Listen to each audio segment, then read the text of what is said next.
विशेषण और विशेष्य। विशेषण संज्ञा या सर्वनाम की विशेषता बताने वाला शब्द विशेषण कहलाता है। विशेष्य विशेषण जिसकी विशेषता बताए उसे विशेष्य कहते हैं, अर्थात विशेषण जिसकी विशेषता बतलाता है उसको ही विशेष्य कहते हैं।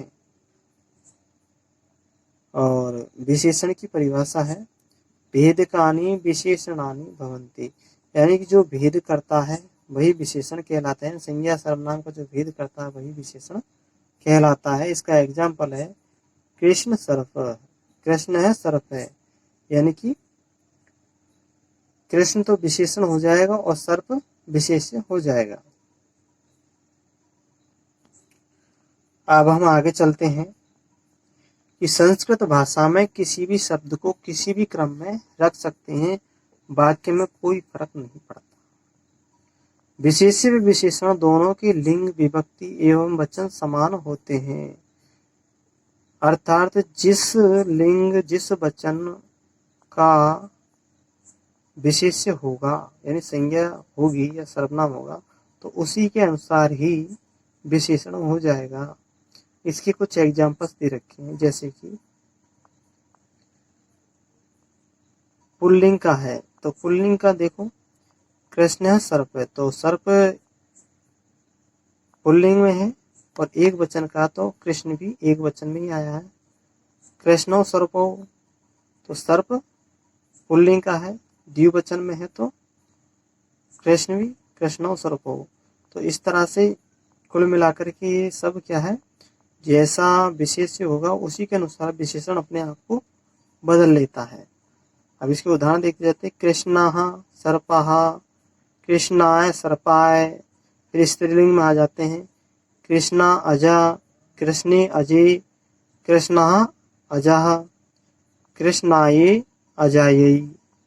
फिर नपुंसकलिंग में आ जाओ तो कृष्णम वस्त्रम, कृष्णे वस्त्रे, कृष्णानि वस्त्राणि, कृष्णाय वस्त्राय। तो इस तरह से जैसा विशेष होगा वैसा ही विशेषण हो जाता है। अब हम देखते हैं कि जो विशेषण है वो 4 प्रकार के होते हैं। गुणवाचक यानी गुण को बताते हैं, संख्यावाचक संख्या को बताते हैं, परिमाणवाचक परिमाण को बताते हैं, जैसे योजन, कोश, महत, अल्प, न्यून आदि। और जो सर्वनाम है वो सर्वनाम को बताते हैं। सर्वनामी विशेषण, जो सर्वनाम जो है वो विशेषण का कार्य करता है तो उसको सर्वनामी विशेषण कहते हैं।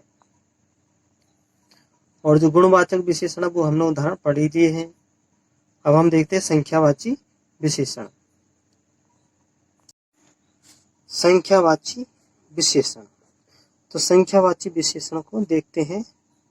अब 1 से 4 तक की संख्याओं के रूप है वो तीनों लिंगों में अलग अलग चलते हैं।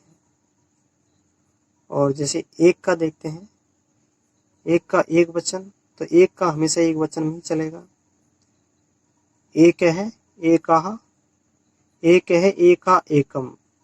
द्वि को बोलते हैं दो, तो 2 का रूप हमेशा द्विवचन में ही चलेगा, जैसे द्वाओ, द्वे, द्वे। 3 को त्रि बोलते हैं और त्रि का हमेशा बहुवचन में ही रूप चलेगा, एक वचन और 2 वचन नहीं चलेगा। इसके उदाहरण इसके है रूप चलेंगे त्रय है, त्रिस्र है, त्रीणी। और 4 है तो 4 का भी हमेशा बहुवचन में ही रूप चलेगा, तो चत्वार है, चतस्त्र है, चत्वारी।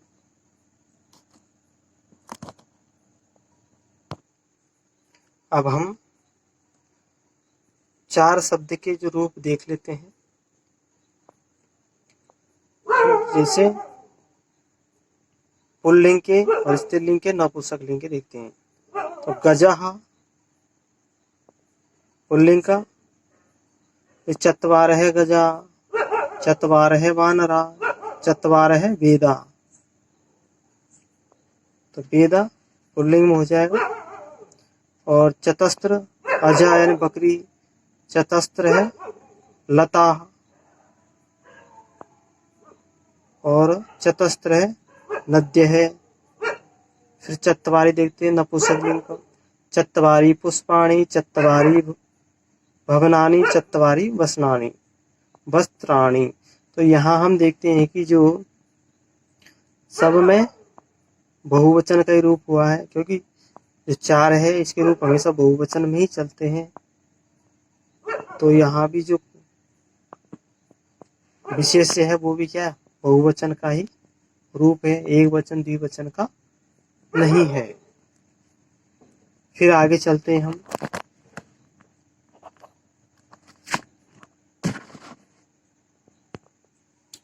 कि जो 5 से आगे तक की जो संख्या है इनके रूप तीनों लिंगों में समान रहते हैं, वे हमेशा बहुवचन में होते हैं।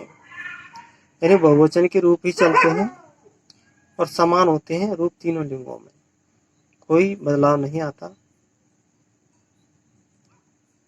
फिर संस्कृत में सर्वनामों की संख्या 35 है और सर्वनाम विशेषण लास्ट का है, सर्वनाम विशेषण। जब सर्वनाम शब्द का प्रयोग संज्ञा बोलते हैं, इसको संज्ञा